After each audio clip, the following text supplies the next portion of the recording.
नमो गुरुभ्यो गुरुपादुकाभ्यो नमः परेभ्यो परपादुकाभ्यः आचार्य सिद्धेश्वर पादुकाभ्यो नमोस्तुते विप्रपदाम्बुजेभ्यः। सादर नमो नमः। जय जय सियाराम।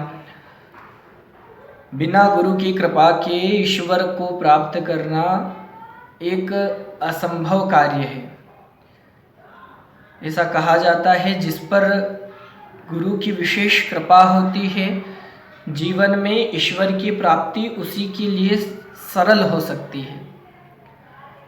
यदि हमारे जीवन में हम सद्गुरु का अन्वेषण कर लें और उनके बताए हुए मार्ग पर चलें तो जीवन में ऐसा कोई कार्य नहीं, ऐसा कोई स्तर नहीं, ऐसी कोई सफलता नहीं है जिसको हम प्राप्त नहीं कर सकते।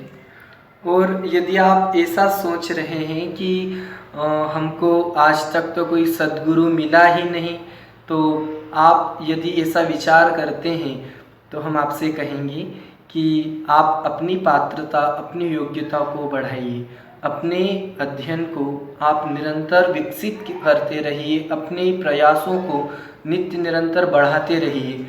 यदि आपने अपने अंदर पात्रता को सभी प्रकार से स्थापित कर लिया तो फिर आपको गुरु को ढूंढने की ज़रूरत नहीं है, गुरु स्वयं आपको ढूंढ लेंगे।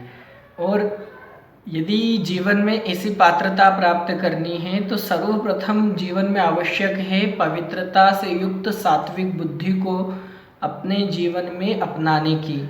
और वह बुद्धि आती है निष्काम प्रेम से।